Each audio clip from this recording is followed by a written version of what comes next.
Don't you ever call me your daughter again." The slap came so fast that Tracy didn't even see it coming. The old woman's palm landed hard on her cheek, the sound echoing across the dusty village road like a gunshot.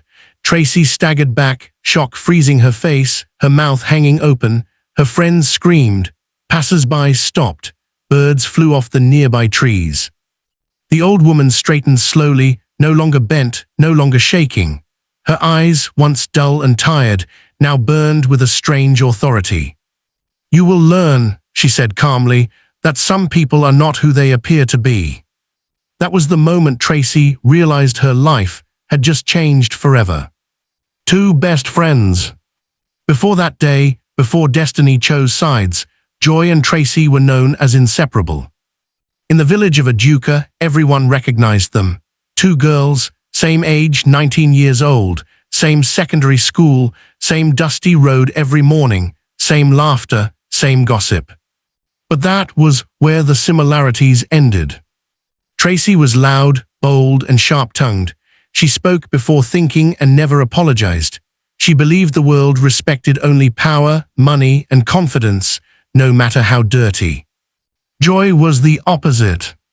Quiet, gentle, thoughtful, the kind of girl who noticed pain even when it was hidden behind smiles, the kind who stopped to help even when helping cost her something. That morning, the sun had risen early, pouring heat onto the red earth road. Their school bags bounced against their backs as they hurried, already late. "Joy, hurry up," Tracy snapped. "If Madame Rose catches us late again, I swear I won't kneel today." Joy increased her pace, breathing hard. "I'm trying." "You're always slow," Tracy complained. "Life won't wait for you because you're kind." They reached the big Yoko tree, the landmark everyone used to rest or gossip under. That was when they saw her. The old woman. She was coming from the opposite direction. Bent like the weight of life had broken her spine, her wrapper was old, patched, and faded beyond its original color. Her feet were bare. A heavy bundle of firewood sat on her head, tied with rough rope that cut into her skin. She trembled with every step. When she reached them, she stopped, gasping, exhausted, defeated. "My daughters," she whispered, voice thin and cracked, "please help me carry my firewood. My house is not far." Tracy's face twisted immediately. "No," she snapped sharply. "Old woman, don't disturb us. We're going to school. We are already late. Go and find your children." The old woman lowered her eyes. Joy stepped forward. "Mama, don't worry," she said softly. "I will help you." Tracy spun around. "Joy, are you mad? Is she your mother? You don't even know this woman." Joy shook her head gently. "Please go to school. I'll join you later." Tracy grabbed Joy's arm angrily. "So you want punishment because of a stranger? You like suffering too much, always acting like a saint." Joy removed her hand calmly. "It's not acting, she needs help." Tracy's eyes hardened. "Fine," she said bitterly, "carry it, but don't call me when they punish you. And listen, I'm done being your friend." She turned and walked away without looking back. Joy felt the pain, but she stayed. A path that changed everything. The firewood was heavier than Joy expected. It pressed down on her head, making her knees shake. "This way," the old woman said, pointing to a narrow path away from the main road. Joy followed. With each step, the noise of the village faded, trees closed in, the air grew cooler, quieter. "Mama," Joy asked gently, "are you sure your house isn't far?" "Just a little more," the woman replied. Joy's neck burned, sweat filled her eyes, her legs trembled. She stopped to rest. "Please don't drop it," the old woman said quickly. Joy frowned. "Why?" "Dust," the woman replied, avoiding her eyes. Something felt strange, but Joy continued. When they reached the clearing, Joy froze. A lonely compound stood before her, old, abandoned, forgotten. "This is my home," the woman said. Joy dropped the firewood and nearly collapsed. "Mama," Joy said with concern, "you're too weak to live like this." Without waiting, Joy began to sweep, clean, cook, and care. For the first time in years, warmth returned to that compound. The old woman watched silently, closely. The gift. When Joy was about to leave, the woman returned from inside the house, holding a small white native pot. "This is your reward," she said. Joy stepped back. "No, Mama, I didn't help you for reward." "Take it." Reluctantly, Joy accepted. "If you ever need anything," the old woman whispered, "touch this pot 3 times, and whatever you need will appear." Joy's heart stopped. "Never tell anyone," the woman warned. "Goodness is not for noise, it is for destiny." Joy nodded. "Then, close your eyes." Joy obeyed. A soft breeze passed. "Open your eyes." She was back in her room. The pot was still in her hands. Late and accused. Her aunt burst in. "So you didn't go to school," she shouted. "Are you seeing men now?" Joy tried to explain, but insults poured like fire. "You will disgrace me," her aunt screamed. Joy cried silently. The first miracle. The next day at school, Joy noticed a junior student crying. "My mother is sick," he said. "They will send me home for fees." "I will help you," Joy replied instantly. Tracy overheard, and suspicion entered her eyes. That night, Joy locked her room, touched the pot 3 times, and whispered, "I need money." It appeared. Her hands shook. She paid hospital bills, school fees, quietly. Blessings followed her. But envy followed too. Seeds of betrayal. Tracy watched, whispered, spread rumors. "She's sleeping with men. She's hiding money." Jealousy grew teeth. Then one night, Tracy returned, smiling, apologetic, holding a bottle. "I'm sorry," she said sweetly. "Let's celebrate." Joy hesitated, then drank. Her head grew light. Her tongue loosened. "A pot," Joy whispered, laughing. "White pot." Tracy's eyes turned dark. "Under the bed." She took it and disappeared. The village awoke to a restless morning.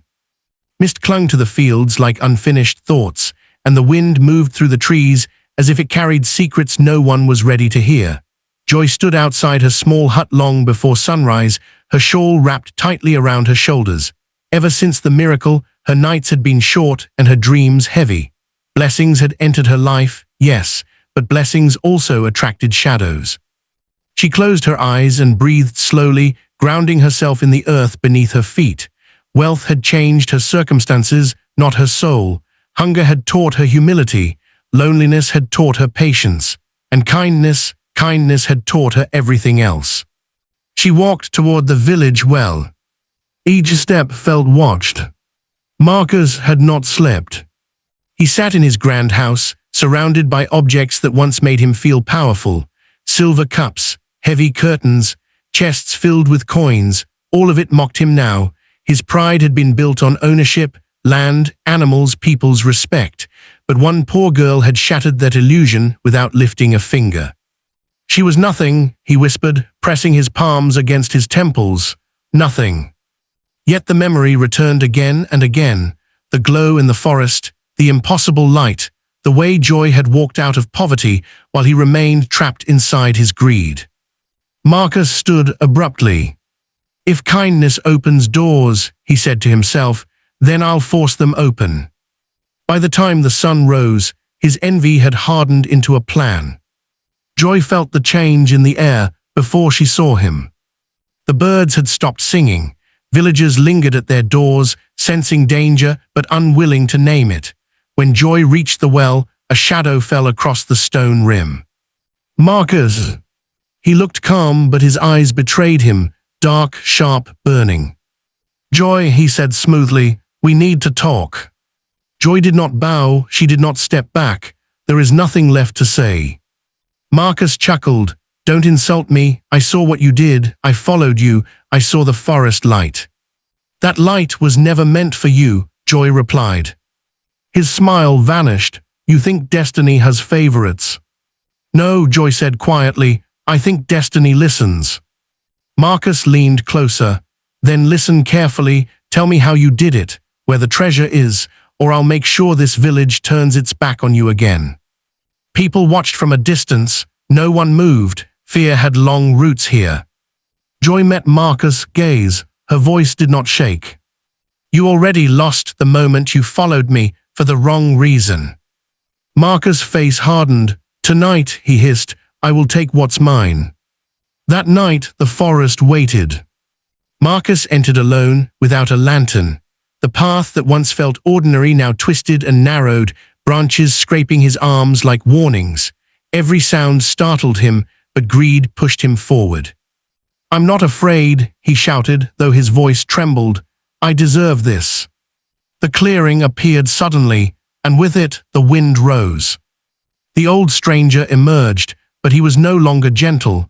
His presence bent the air itself. You were tested, the voice thundered, and you failed. Marcus fell to his knees. I followed her steps. I did what she did.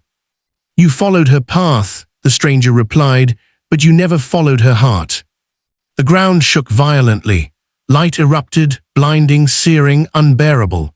Marcus screamed, begging, promising to change, swearing loyalty to anything that would save him. But it was too late. When dawn broke, Marcus lay at the forest's edge alive, but ruined. His lands had turned barren, his wealth vanished, his name stripped of power. The village watched in silence as he was carried past Joy's hut. Their eyes met. Joy did not smile. She prayed. Days passed. Joy returned to work, not for herself, but for others. She rebuilt broken homes, paid debts for widows, fed children who once stared at her with the same hunger she had known. The village changed. Fear loosened its grip. People spoke more openly, laughed more freely. Kindness, once rare, became common. One evening, a traveler arrived. His name was Elias. He wore fine clothes but carried no arrogance. He listened, observed, asked questions no rich man ever asked. He watched Joy carefully, not for her wealth, but for how she treated those who had nothing. You could rule them, Elias said one night as they watched children play.